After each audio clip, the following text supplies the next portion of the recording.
बिहार का 5 चरणीय चुनाव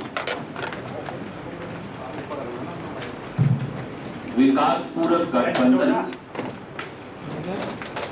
और विभाजनकारी ड्रकेल बंधन के बीच में है। बीजेपी अध्यक्ष माननीय अमित शाह जी और मुंह पर ताला लगाए उनके तीनों मित्रों को हमने एलजेपी, एचएएम और आरएलएसपी के प्रमुखों को, जिनको आज पत्रकार गोष्ठी में देखा, उनको हम केवल ये कहना चाहेंगे कि न हवाबाजी न चालबाजी, बिहार मांगे सरकार कामकाजी। भ्रष्टाचार के सबसे बड़े संरक्षक मोदी के व्यापक नान घोटाले, चिक्की घोटाले के जनक आदरणीय अमित शाह जब भ्रष्टाचार की बात करते हैं और जंगल राज की बात करते हैं, तो हम भारतीय जनता पार्टी और उसके प्रमुख को निवेदन करेंगे कि थोड़ा सा अपने अंतःकरण में अवश्य झांकें कि जंगल राज के असली मायने क्या है। जंगल राज पिछले 15 महीने से मोदी शासन में आया है। जंगल राज तब आया जब पूरे देश में किसान की जमीन को छीनने का एक घिनौना षड्यंत्र मोदी सरकार के द्वारा किया गया। जंगल राज तब आया जब बड़े मोदी ने छोटे मोदी की और छोटे मोदी ने बड़े मोदी की मदद की, और देश की विदेश मंत्री श्रीमती सुषमा स्वराज और राजस्थान की मुख्यमंत्री वसुंधरा राजे जी ने विदेशों तक सरकारों में ललित मोदी की पैरवाई की। जंगल राज तब भी आया जब व्यापम घोटाले में देश के 77 लाख नौजवानों के साथ धोखा किया गया और छत्तीसगढ़ प्रांत में 36,000 करोड़ रुपए का नान घोटाला हुआ। जंगल राज तब आया जब देश का किसान मराठवाड़ा और विदर्भ से लेकर तेलंगाना और आंध्र प्रदेश से लेकर बिहार और उत्तर प्रदेश से लेकर केंद्र सरकार की कुनीतियों के चलते आत्महत्या की कगार पर खड़ा हो गया, और भाजपा के नेताओं ने आत्महत्या करने वाले किसान को कायर की संज्ञा दी। और जंगल राज तब भी आया जब 100 दिन में काला धन वापस लाने का वायदा करके 15 लाख रुपया सबके खातों में जमा करने का वायदा करके उसको जुमलों की हवाबाजी में उड़ा दिया गया।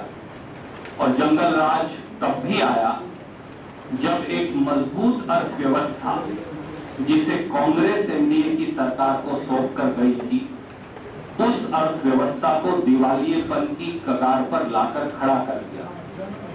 इसलिए हम इतना निवेदन तो जरूर करेंगे कि वो व्यक्ति जिन पर स्वयं कानून का अंकुश रहा हो, और वो अंकुश किसी व्यक्ति विशेष द्वारा नहीं, देश की सबसे बड़ी अदालत के द्वारा लगाया गया हो, वो तो जंगल राज की बात न करें तो अच्छा होगा। दोस्तों, बिहार चुनाव में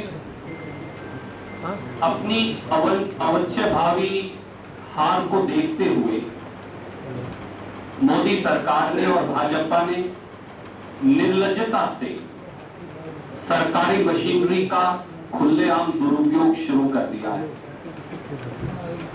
विकास के नारों की ढोल की पोल और जुमलों की कलाई खुलने के बाद आदरणीय नरेंद्र मोदी जी और श्री अमित शाह दोनों सरकारी मशीनरी का दुरुपयोग और मतदाताओं को खरीदने की कोशिश कर रहे हैं, और इसको हम कहते हैं बीजेपी की फर्जी एक्सप्रेस, जिसका एक छोटा सा वीडियो हम आपको दिखाएंगे। संक्षिप्त में उसकी चर्चा करने के लिए मैं आदरणीय सीपी जोशी जी से अनुरोध करूंगा कि वो संक्षिप्त में इसकी व्याख्या करेंगे। मित्रों, आरजेडी जेडीयू के हमारे जो सम्मानित नेता हैं वो यहाँ प्रेस कॉन्फ्रेंस में उपस्थित है।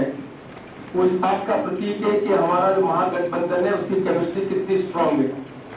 और जो धरातल पर फीडबैक आ रहा है, भारतीय जनता पार्टी की वह बुरी तरह हार हो रही है।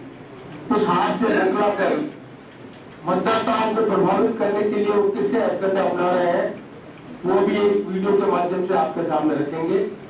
हम आपसे कहना चाहते हैं, जैसा पहले भी कहा, ये चुनाव एक हवाबाज प्रधानमंत्री और एक कामकाजी मुख्यमंत्री के बीच में है। और इस देश की राजनीति में जो परिवर्तन होने वाला है, उस परिवर्तन का एक प्रतीक आरजेडी, जेडीयू और कांग्रेस के जो हम साथी बैठे हैं, वो इस देश की जनता को विश्वास दिलाना चाहते हैं कि पार्लियामेंट्री डेमोक्रेसी का नेगेशन नहीं हो सकेगा।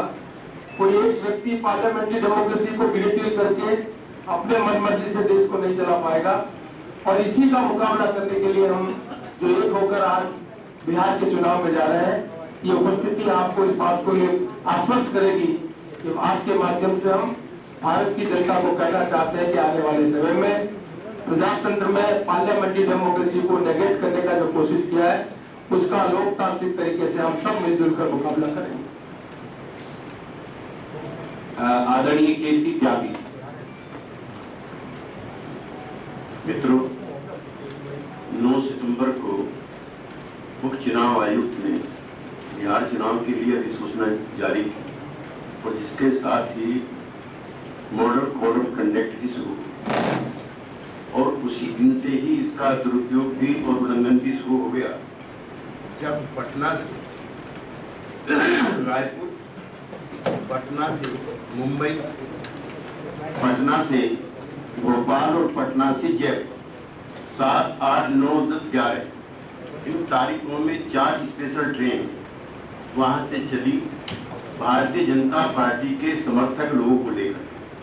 जिन लोगों के नाम से ये ट्रेन बुक कराई गई हैं, वो घोषित संघ के पदाधिकारी हैं, भारतीय जनता पार्टी के एक्टिविस्ट हैं। और 60% का इसमें कंसेशन इन ट्रेन्स को दिया गया है इन वॉलंटियर्स को ले जाने के लिए। और ये आकर के भी भारतीय जनता पार्टी के पक्ष में प्रचार करेंगे, ऐसा उसके आयोजकों ने और जो ट्रेन में बैठे हुए स्वयं सेवक हैं उन्होंने कबूल किया है। अब ये दोहरा प्रश्न ये उठता है कि किन परिस्थितियों में इस तरह का कंसेशन उनको अलाउ किया और क्या इस तरह का कंसेशन अलाउ करना मॉडल कोड ऑफ कंडक्ट का भी उल्लंघन है और ये करप्शन एक्ट में भी आता है, जिसका खुलासा बाद में प्रसिद्ध वकील श्री तुलसी जी करेंगे। हम इस आपके माध्यम से कहना चाहते हैं कि रेल मंत्रालय के जरिए जिस तरह से भ्रष्टाचार की और उल्लंघन की मॉडल कोड ऑफ कंडक्ट के उल्लंघन की शुरुआत हुई है, ये दूर तक जाए। आज भारतीय जनता पार्टी के राष्ट्रीय अध्यक्ष श्री अमित शाह जी ने श्री जीतन राम मांझी जी को बिहार निवास से हटाया गया ऐसा करके आरोप लगाया है। तो मॉडल कोड ऑफ कंडक्ट की प्रति के अनुसार कोई भी मुख्यमंत्री, भूतपूर्व मुख्यमंत्री, मंत्री या भूतपूर्व मंत्री किसी भी सरकारी आवास का इस्तेमाल अपने राजनीतिक कार्यों, हितों, प्रचार प्रसार के लिए नहीं कर सकते। पिछले 3 दिन से हम की भी और एनडीए की सभी बैठक बिहार निवास के कक्ष में हो रही थी, जहां श्री मांझी जी थे। तो हर चीज को डिस्प्रपोर्शनेटली घटा बढ़ा करके पेश करने की जिनकी आदत है, उनके द्वारा लगाया गया प्रचार है। और जो रूम उनको दिया गया था वो भी छोटा था, वो राजस्थान भवन में चले गए रात भर रहने के लिए, क्योंकि आज उनको वापस जाना था। मैं श्री अमित शाह की भी इस बात के लिए निंदा करता हूं कि उन्होंने झूठे तथ्यों का सहारा देकर के देश को भ्रमित करने का काम किया।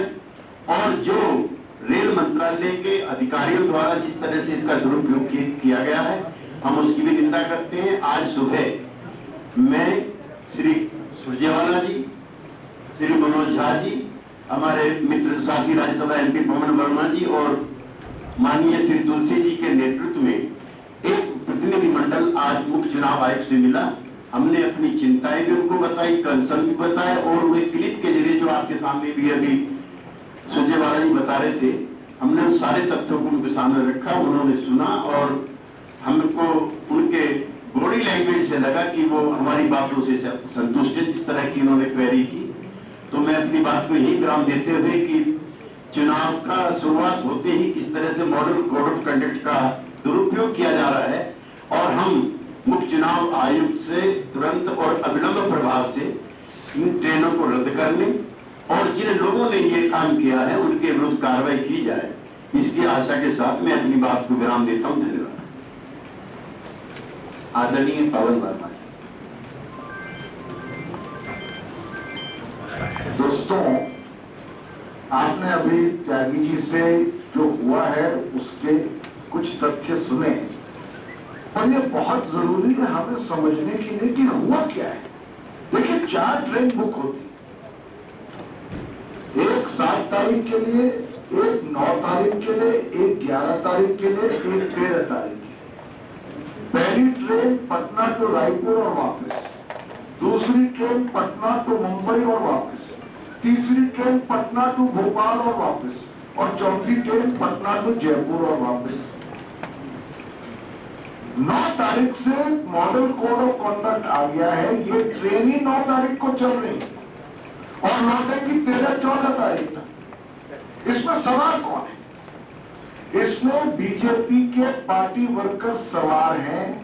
18 कोचेज हैं हर ट्रेन में, जिनमें 72 लोग बैठ सकते हैं। ये ट्रेन 18 कोचेज और 72 लोग हर कोच में बैठकर बीजेपी रूल स्टेट्स के कैपिटल्स में बीजेपी के पार्टी वर्कर्स को ले जा रही। इनको बुक करने के लिए नगद पैसा दिया गया है, किसी के नाम से बुकिंग हुई है। हमने जो आपको प्रेस नोट देंगे या दे दिया है या देंगे, उसमें उसके सारे डिटेल्स है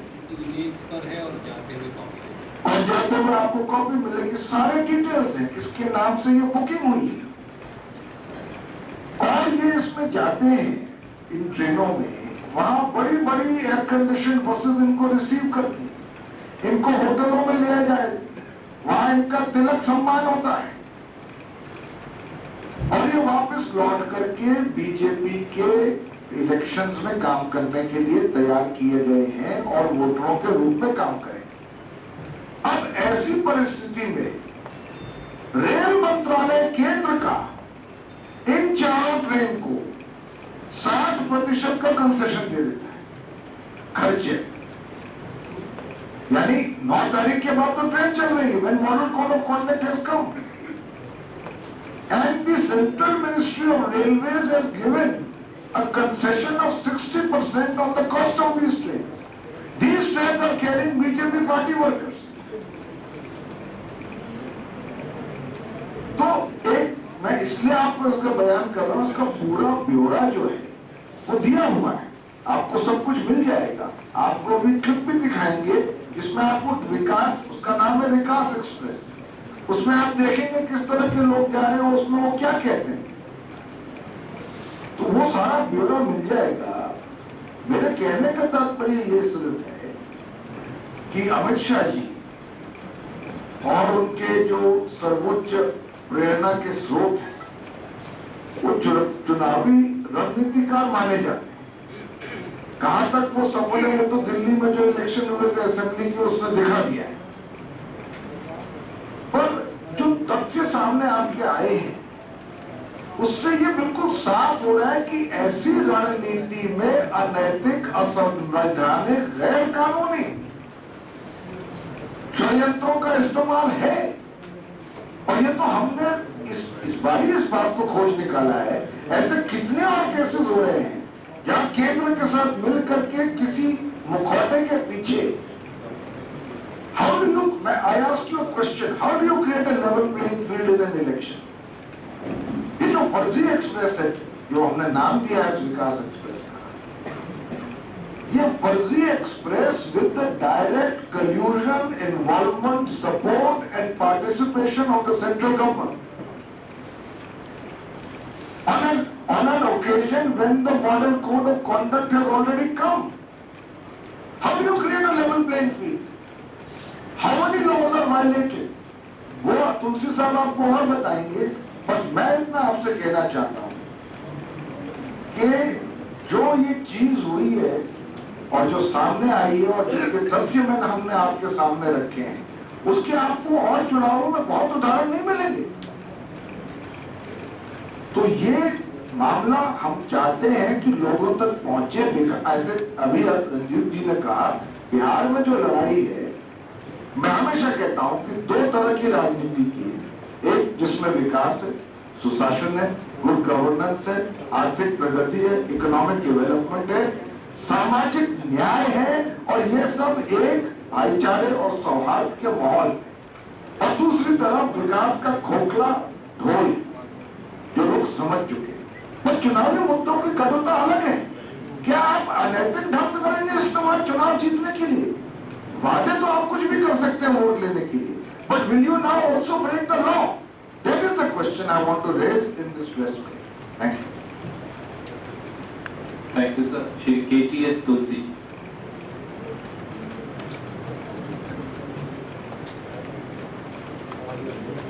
Friends, I am here today because one is deeply concerned and worried about the purity of the election process.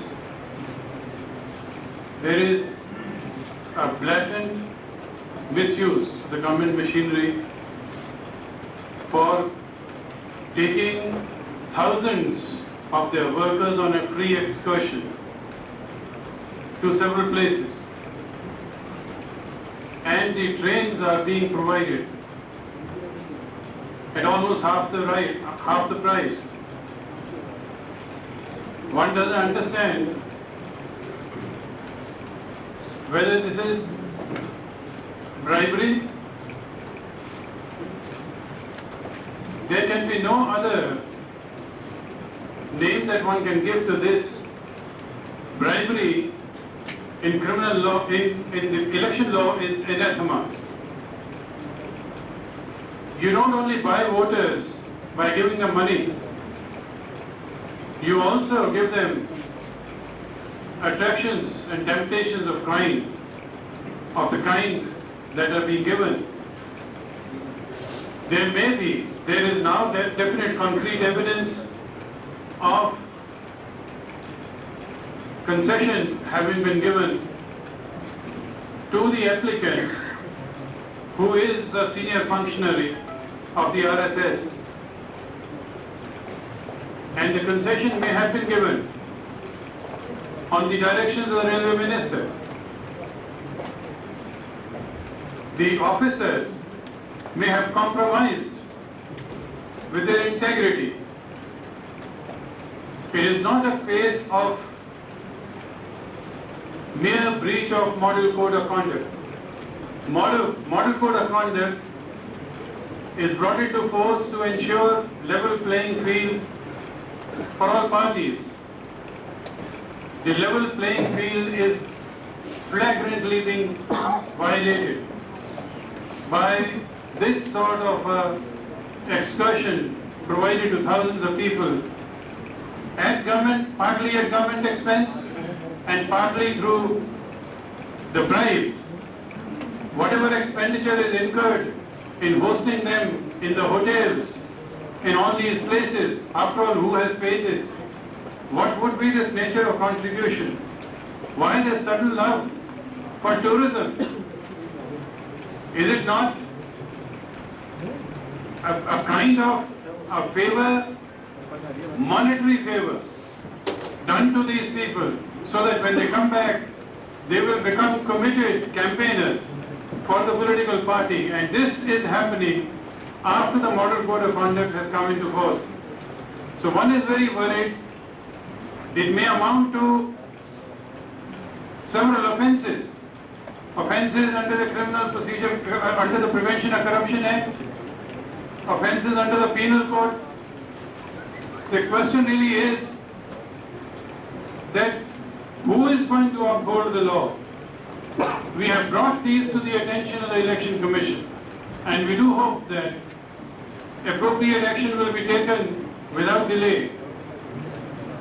The point really is that these kind of flagrant offences which are being committed and which are proven to have been committed, what action is taken and how soon that will be taken. That's the challenge for the democracy in India. Thank you. Manoj जज। शुक्रिया। मेरे तमाम गठबंधन के साथी और दूसरे साहब आपको बात कर चुके हैं। आप लोगों को खास तौर पे यहाँ बुला करके आज इस दोपहरी में बात करने के पीछे एक सीधा सा आप लोगों से भी गुजारिश थी कि ये मामला सिर्फ हम दलों का नहीं है, क्योंकि प्रजातंत्र में किसी एक व्यक्ति के विम्स के आगे अगर संस्थाएं खत्म होती जाएंगी तो प्रजातंत्र सेफ नहीं रहेगा। इसको एक खतरे की घंटी के रूप में भी माना जाए, और ये एक ऐसे खतरे की घंटी है जिसमें एक छोटा उदाहरण देखिए। आप कर क्या रहे हैं?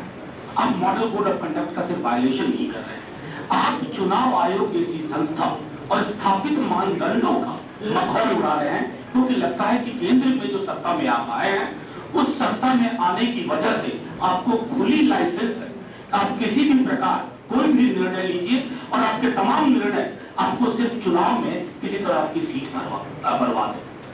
In view of the imminent defeat, and we all know, I mean you all know better than me, there's an imminent defeat. The sign of defeat is there on BJP. But do you take this sense of defeat in order to destroy all institutions which have so far created a level playing field for this political parties in this nation? I think for all of us it is not important just to lodge a complaint.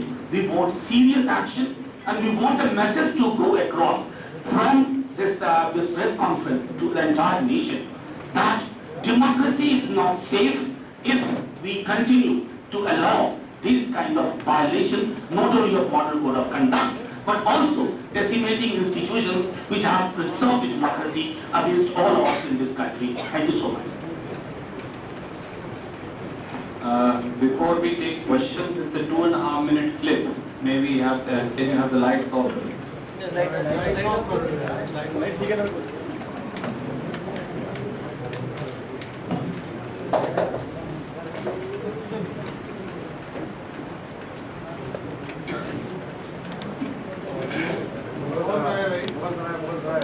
Volume also. बिना announcement के पटना से एक special train आ रही है। वैसे तो railway की website पर इस ट्रेन का नाम और निशान नहीं है, लेकिन आप इसको विकास दर्शन एक्सप्रेस का नाम दे सकते हैं, क्योंकि खिड़कियों से झांक रहे इस ट्रेन के सवारी बिहार से चले गए भाजपा शासित राज्यों में विकास। तो कहाँ जा रहे हैं आप? क्या देखेंगे?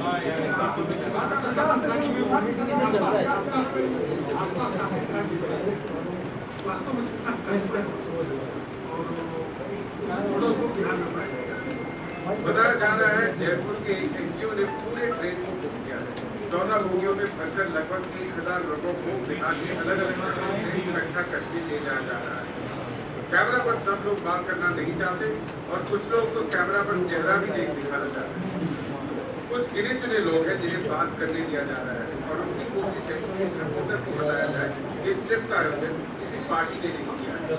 हम जो भी एनजीओ के माध्यम वॉल्यूम देख कर आएंगे बीजेपी जो काम किया है नहीं किया है उसको हम बिहार में लगाएंगे। जाने अगर नहीं किया है तो उसको जोर से लगाएंगे, जो कार्य किया है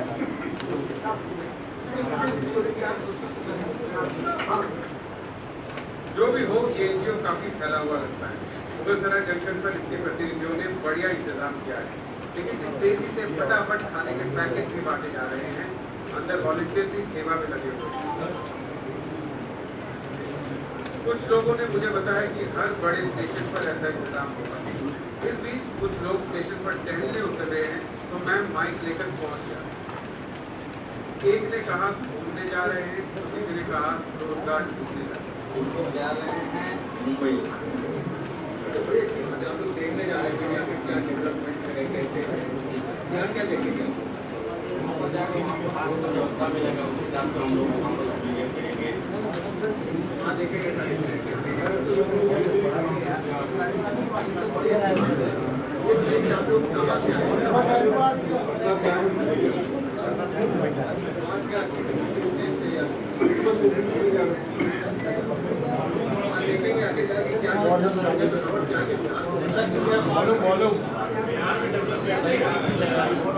राजनीति ऐसी चल रही है कि गठबंधन के चक्कर में बिहार में डेवलपमेंट कहाँ हो रहा है जी तो आप लोग इसे अलग-अलग इलाकों से